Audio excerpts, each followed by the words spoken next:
Hey everyone, and if you're tuning in, you're probably doing research about how to get started in the online space, and you're just thinking about you just want to be careful and make sure that you don't make any mistakes while starting in a business in your 50s and beyond. So I wanted to create a video of some of the pitfalls that I ran into when starting working in the online space in about 2006 when I started.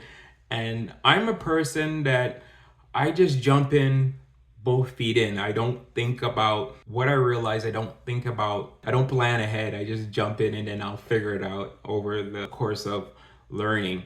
But some of these things that I went through, I want to make sure that you don't fall into these pitfalls. So here you go. If you're looking to start an online business and you're looking for a blueprint, like a step-by-step blueprint of a proven system on how to start an online business, type the word blueprint in the comments and I'll send you some more information on how to get started. So the first thing I would recommend when starting an online business is do your research. When I started in the online space, my wife and we did what's called, you probably heard of it, it's called private labeling. So you get private labeling if you're new to here and you don't know what it is. Private labeling is when you purchase a product and then you stick your information or your logo, your brand, your name on the product and you sell it as your own. So what we did is we purchased a product. If I remember, it was like a face cleaning cloth, like it was made of bamboo and you wipe your face and clean, it's mostly for makeup, but you could use it for other sources and whatever. We decided to, hey, because the product was popular, we jumped in and said, okay, we'll sell that product because that product was popular. But even though something was popular, it was a big mistake and we didn't do our full research, our market research on, yes, it was in high demand, but how much was the competition? How fierce was the competition? Because when you're creating something like that, you got to see, yes, there is competition. You can't get around it, but you got to realize, is there enough market for you to go in and make up a profit? So when starting a business online, make sure you do your market research. It's going to save you a lot of time and money to make sure that the market there's enough demand and you can make a little bit of profit. There are ways to do it. Just Google. You can even use ChatGPT, see if there's a market. All right. Mistake number 2 is underestimating technology.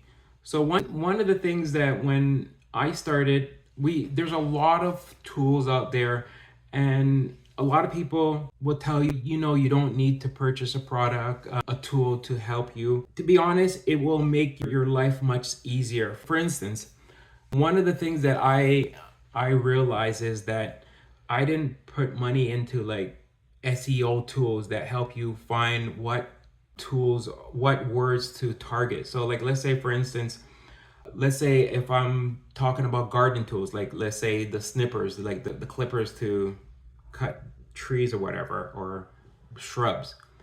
And let's say I just did a Google search, and you do a Google search, you go on YouTube, you say, oh, it's very popular, and you try to target that keyword. What tends to happen is that you might not be visible for that keyword. So that's why, sometimes you underestimate the technology that's out there.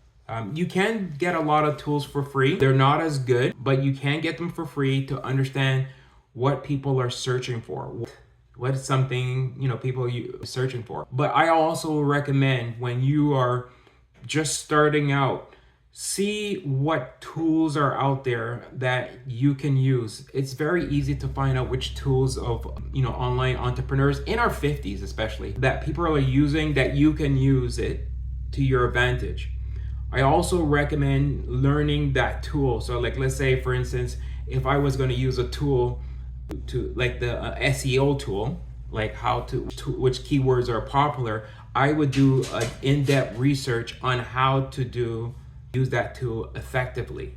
So don't underestimate the tools to be used when starting an online business. Mistake number 3, ignoring your financial planning. So that's another thing, is that we jumped into a lot of business and we didn't think of the planning in advance.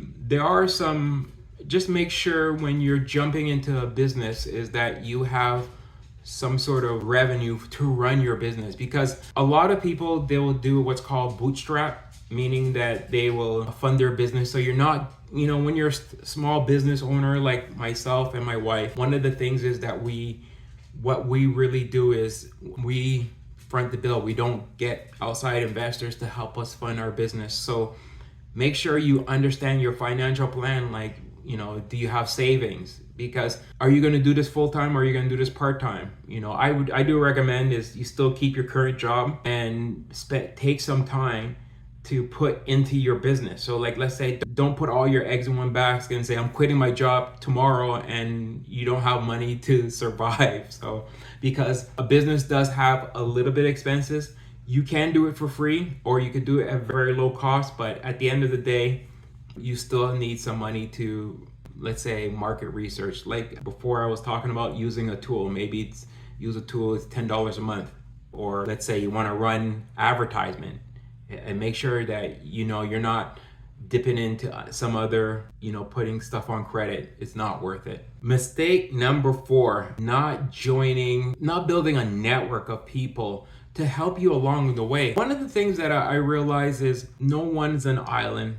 No one knows everything. Even though there's so many training courses out there, I would recommend joining a group, a community. So like if you're a new online entrepreneur, join groups that are online, that have the same mindset, because a lot of times you can ask questions and you get that answer right away because someone's a little bit ahead of you and they're further ahead and they can understand where you're going and they can lead you into that right direction.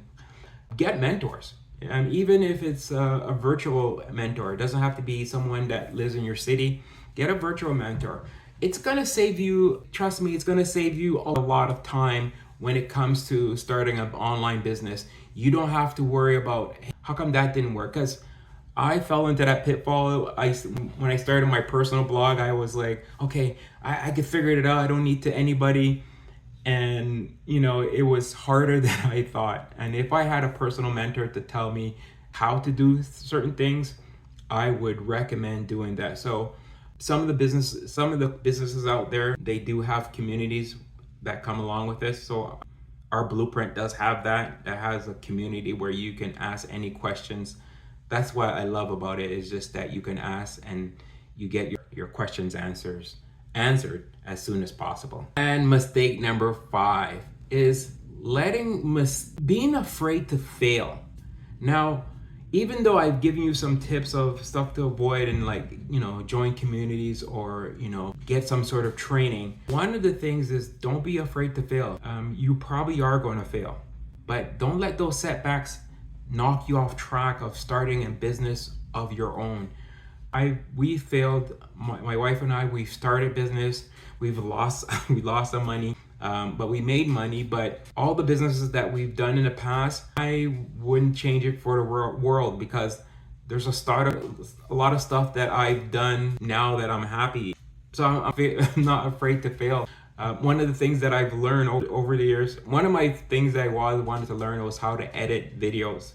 And I at the beginning, I said, okay, maybe I'll pay someone to do it or whatever.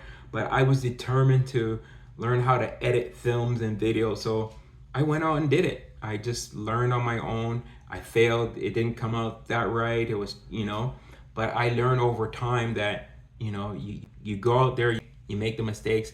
And once you make those mistakes, it becomes second nature. Like a lot of stuff that I do online is now second nature. It doesn't take me that long to, I wasn't at this level of comfortness of being in front of the camera. I had to fail. So one of the things that I remember is fail forward. So like you fail forward. Okay, what did I learn from my mistakes? So don't be afraid to fail. And there you have it. Those are the 5 mistakes to avoid when starting a business after the age of 50.